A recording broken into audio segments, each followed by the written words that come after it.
Hi.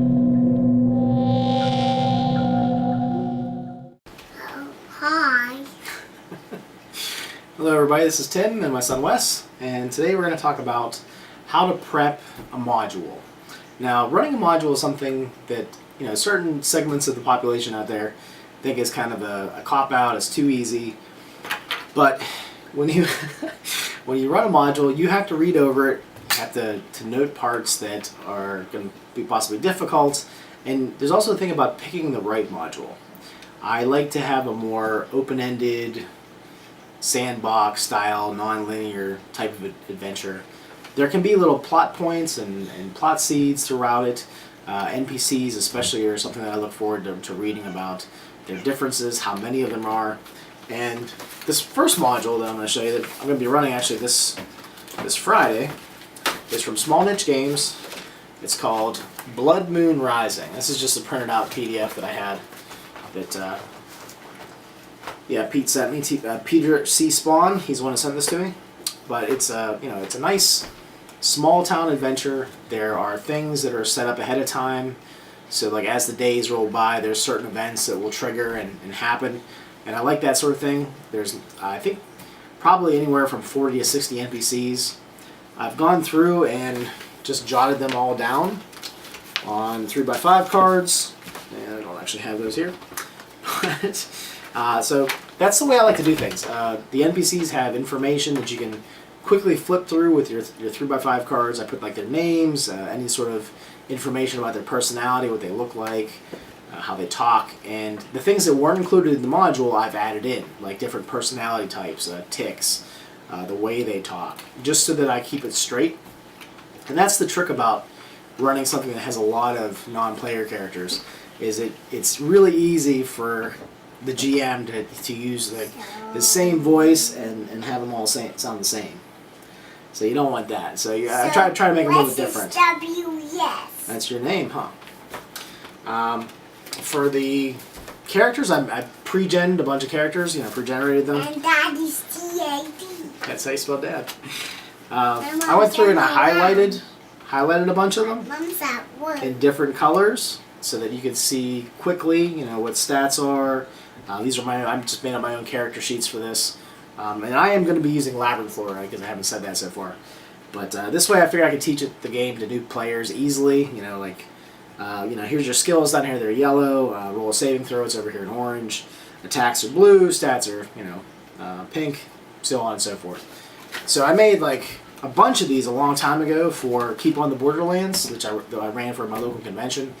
And I had a lot of leftover, PCs are all ready to go, so I figured I'd just hit these up. I put a little bit more detail into them, gave them backgrounds and things like that, little trinkets and things to make them a little bit more interesting. So, pre-generated characters, that's something that I think is good for running a module, especially if you're going to be running it like a convention or a gaming club. Especially if people don't know the system, that way they can just sit down and just jump right in and play. And I'm going to a gaming club for the first time on Friday. I really don't know any of the people. I am going to have a few of my friends that I used to game with a long time ago, but they haven't played in a long time, so really they're probably just getting back into it, so I'm going to be teaching them just the same as some of these other players. So I got pre-generated characters, different lists of spells that they can pick from, things that I can ad-lib on the side, various tables and charts.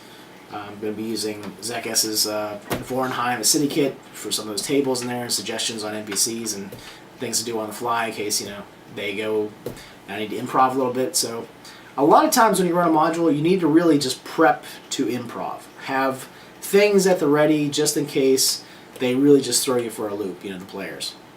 So I usually have, like tables and lists of things, lists of NPC names, suggestions for height, weight, color, hair. A lot of that stuff can be improv, but it's nice to just look at a sheet of paper real quick and just pick something. Names especially. Names are the worst for me. I have a hard time just popping up with a name. So I've gone through the module and just read through things, highlighted certain areas. Like I said, I made 3x5 cards of the NPCs. So that all takes time. Most people probably don't need to go to that level of prep, but that's the way I like to do it.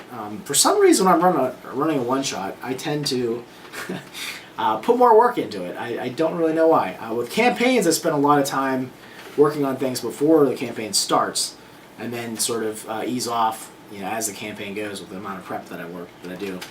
So I've got all this worked out. I've done things like modified, Dungeon Master screen. It's actually a first edition screen and a Labyrinth Lord screen. I've sort of juxtaposed them together to use paper clips because I thought it looked cooler.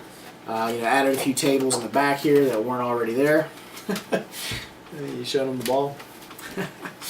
But I read through Labyrinth Lord and the Advanced Edition Companion for Labyrinth Lord.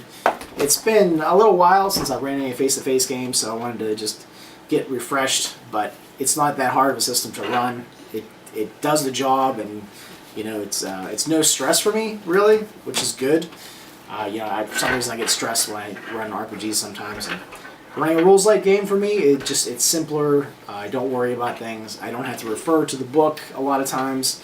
Normally only for spells or monster stats, but even that stuff a lot of times is easy to figure out. So yeah, that's what I'm going to be doing. I did some maps as well. There were maps that were in the module, and I just went through and just doodled up like a 4-page map. We're going to stack them together like this on the table, so the players have an idea of like where stuff is roughly. And there was a banner that was talked about in the module. I just doodled this up real quick, put some colors to it. Just little things to show the players when they're sitting down to get their mind situated in the actual game world. They know where stuff is. Anything that's a prop is always good for one-shots. So with the colorful character sheets, the map, banner I'm going to put out there. I'm not going to do any miniatures. I'm going to try to do this all theater of the mind. See how that goes, because I think some of these players have never done that before. So I figured I'd try to show them that. Got my GM screen. I'm pretty much all set. I'm excited to be able to play again face-to-face, and I hope it goes well. It'll be kind of nice to get away from the kids for a while. But Blood Moon Rising is a adventure from 1st to 3rd level characters, Labyrinth Lord characters, from Small Niche Games, and I'll put a link down there to the PDF in the description. Alright, Wes, you want to say goodbye? Bye. Say bye. Bye. Okay. Talk to you guys later. Talk to you guys later.